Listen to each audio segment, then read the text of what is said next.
Pecamos de ingenuos los venezolanos y los cubanos cuando pensábamos que la muerte del fusilador Fidel y de la Mortadela Galáctica se traduciría en la libertad definitiva de las naciones sometidas por sus dictaduras.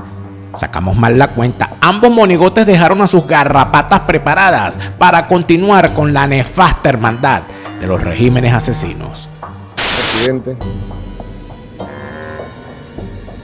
el momento que nos encontrábamos recibiendo parte, acompañando a su hija, a sus hermanos, a sus familiares, recibimos la información más dura y trágica que podamos transmitir a nuestro pueblo.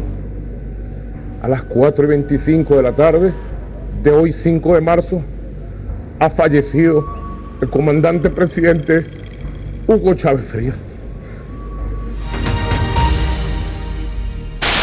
Bienvenidos a una nueva entrega de Expedientes del Chavismo en Pastillas de Memoria. Hoy presentamos la relación parasitaria entre Mojón con Bigote y Díaz-Canel, el Cingao.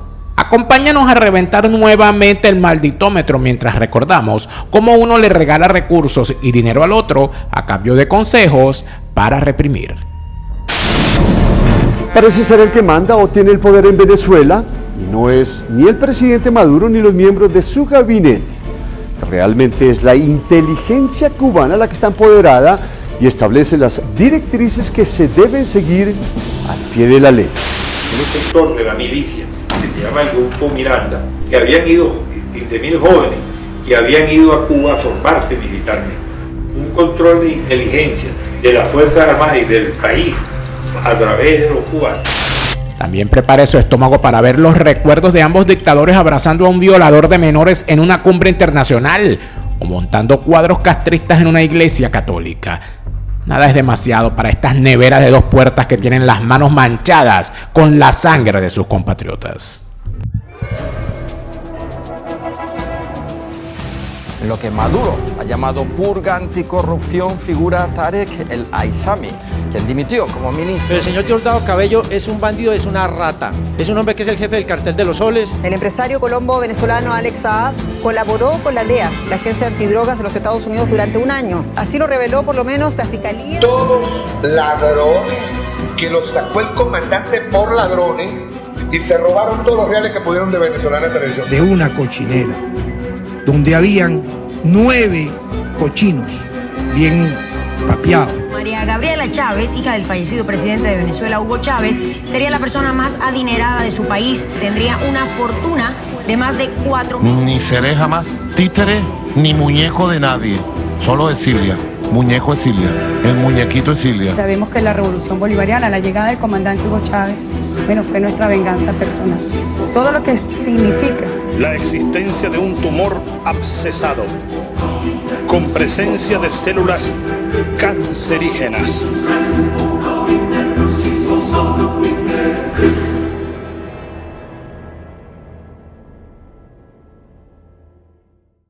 Díaz-Canel, alias el Cingao, fue tan pero tan sinvergüenza que su primera actividad internacional fue visitar al Mojón con Bigote para estrenarse como presidente. La actividad tuvo un descaro sin igual y los dos dictadores aseguraron que ratificarían la alianza que sentaron sus predecesores. El flamante presidente cubano Miguel Díaz-Canel recibió el sábado a su homólogo venezolano Nicolás Maduro en su primera actividad internacional. Según indicó la televisión estatal, el encuentro buscó ratificar la alianza estratégica entre los dos países. Y hoy venimos a renovar la esperanza, a renovar los sueños y a apuntar hacia el futuro sobre todo, visualizar 10 años adelante, qué más se puede hacer, qué más es necesario hacer por nuestros pueblos. Venezuela es el principal aliado político de Cuba y su segundo socio comercial después de China. Caracas suministra a La Habana petróleo en condiciones favorables a cambio de servicios médicos. Luego de la visita de Maduro, está prevista la del mandatario boliviano Evo Morales el próximo lunes, según anunció la Cancillería cubana. Díaz-Canel tomó posesión de su cargo el pasado jueves. Después vino la época donde se defendían mutuamente de las sanciones que les caían encima por malditos. Justo alrededor de esos años se intensificaron las denuncias de militares venezolanos que eran sometidos a órdenes y vejaciones de la contrainteligencia cubana. El presidente cubano Miguel Díaz-Canel defendió el miércoles en Caracas a su homólogo venezolano Nicolás Maduro de las sanciones internacionales que, aseguró, buscan deslegitimar su reelección con falsas pretensiones humanitarias. La visita de Díaz-Canel es la primera de carácter oficial que recibe Maduro desde su reelección el pasado 20 de mayo, en unos comicios boicoteados por la oposición y desconocidos por Estados Unidos, la Unión Europea y 13 países latinoamericanos. Maduro aseguró que Cuba y Venezuela acordaron consolidar y renovar proyectos conjuntos, y reconoció errores cometidos en la economía de su país, que enfrenta la peor crisis de su historia reciente. Nuestros personajes no solo trajeron miseria y muerte a nuestros países, sino que también intentaron hacerlo con el resto de la región. Ambos aprovecharon el repunte de la relación parasitaria y exhortaron a sus aliados a impulsar el comunismo latinoamericano. Castrocomunistas al fin no pueden evitar meterle la mano a democracias funcionales. Maduro, cuya presencia en Cuba no había sido anunciada, sostuvo en su discurso que empieza a configurarse una nueva situación geopolítica en la región. Asimismo, el mandatario sudamericano arremetió contra su homólogo de El Salvador, Nayib Bukele, quien ordenó expulsar a los diplomáticos venezolanos acreditados en su país. Que ningún mequetrefe, ningún pelele del imperialismo como el tal Bukele va a separar a los pueblos de El Salvador y de Venezuela. Seguiremos unidos. Bukele, el que se mete con nosotros se seca. Te secarás, Bukele. En reiteradas ocasiones, Bukele, de la derechista Gran Alianza por la Unidad Nacional, se ha pronunciado en contra del régimen de Maduro, hasta el punto de que decidió no invitarlo a su toma de posesión el pasado 1 de junio. Mojón con bigote y el cingao Díaz-Canel continuaron con esa tradición de la mortadela galáctica, de mostrarse en misa junto a sus aliados, pero con una infamia aún mayor. Fueron a una iglesia católica en Nueva York a bailar música de santeros y a reverenciar cuadros del castrismo. El presidente cubano Miguel Díaz-Canel y su homólogo venezolano Nicolás Maduro visitaron el miércoles la iglesia Riverside de Harlem en Nueva York. Los mandatarios que visitaron Estados Unidos con motivo de la Asamblea General de la ONU acudieron a la histórica iglesia en Manhattan que en el pasado acogió al líder de la Revolución Cubana, Fidel Castro, así como a Martin Luther King y Nelson Mandela. Nos parece mentira hoy estar aquí, donde más de una vez abrazaron cálidamente ustedes a Fidel y con él a Cuba en nombre de lo mejor del pueblo norteamericano. Maduro llegó de último momento a Nueva York, donde pidió reunirse con el presidente estadounidense Donald Trump, a pesar de sus diferencias. Primero, traer la verdad del pueblo de Venezuela para exponerla ante Naciones Unidas.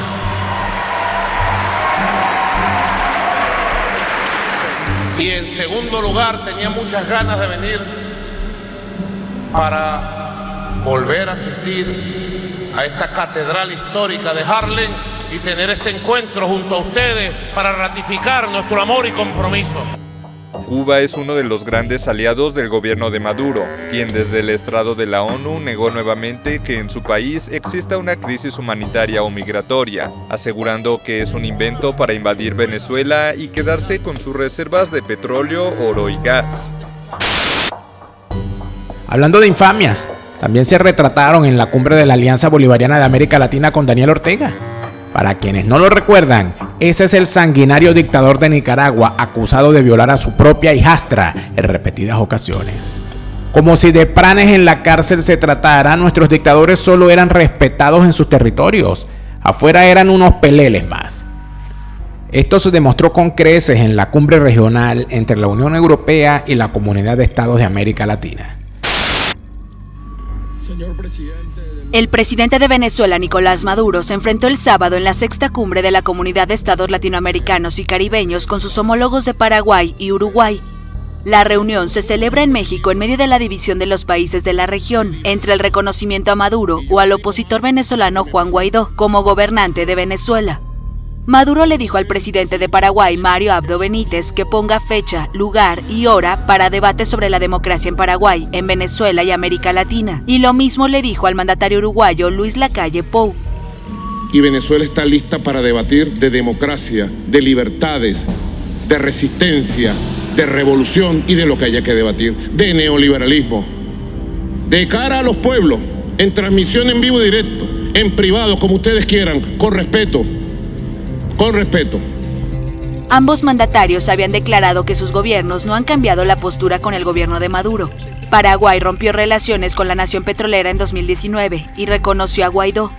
Mi presencia en esta cumbre en ningún sentido ni circunstancia representa un reconocimiento al gobierno del señor Nicolás Maduro. No hay ningún cambio de postura de mi gobierno y creo que es de caballeros decirlo de frente. Nosotros, en esta voz tranquila pero firme, debemos decir con preocupación que vemos gravemente lo que ocurre en Cuba, en Nicaragua y en Venezuela. Maduro además invitó a los países de la región a ser testigos de los comicios municipales que se realizarán el 21 de noviembre próximo, en los que la oposición participará luego de 3 años de boicot electoral. Guaidó es reconocido como presidente interino por medio centenar de países, encabezados por Estados Unidos, aunque Maduro mantiene el control territorial e institucional con el apoyo de los militares, Cuba, Rusia y China. Durante el pleno de la CELAC, el presidente cubano Miguel Díaz-Canel salió en defensa de Maduro y condenó una vez más las sanciones económicas de Estados Unidos contra Caracas y La Habana. Primero se tuvieron que calar bien caladas las críticas e increpaciones de los demás mandatarios democráticos. Lacalle Pou hasta le cantó la canción de Patria y Vida frente a sus homólogos europeos y americanos. Además, está la vez que les protestaron en Buenos Aires para que no asistieran a la invitación de Alberto Fernández. La posible participación del dictador Nicolás Maduro en la 7ª cumbre de la Comunidad de Estados Latinoamericanos y Caribeños, CELAC, este martes en Argentina, país que ejerce la presidencia pro tempore del organismo, ha desatado una ola de rechazo entre venezolanos y miembros de la oposición argentina que piden ser detenidos y llegar. Como dato irónico, a la salida de este programa, la justicia argentina empezó a investigar a la dictadura venezolana por violación sistemática de derechos humanos. Por delitos de lesa humanidad denunciaron al régimen de Venezuela en tribunales argentinos. La Fundación Clooney para la Justicia, con el respaldo de Amnistía Internacional, presentó la denuncia para que se investiguen presuntas violaciones a los derechos humanos por parte de las fuerzas de seguridad maduristas contra la oposición. La organización apeló al principio de justicia universal que permite enjuiciar crímenes de lesa humanidad en tribunales de otros países independientemente del lugar donde hayan sido cometidos. La Corte Penal Internacional abrió en el 2021 una investigación por presuntos crímenes de lesa humanidad cometidos en Venezuela desde 2017, año en que se realizaron masivas manifestaciones opositoras cuya represión por fuerzas militares y policiales dejó más de un centenar de muertos. Bueno, eso es lo que les queda, hacerse los malotes cuando están dentro de sus dominios, pero recibir críticas y abucheos cuando viajan a cualquier nación con democracia participativa y libertad de expresión. Gracias por sintonizar Expedientes del Chavismo en Pastillas de Memoria. Recuerde que Chávez se llamaba Pan y amaneció tieso.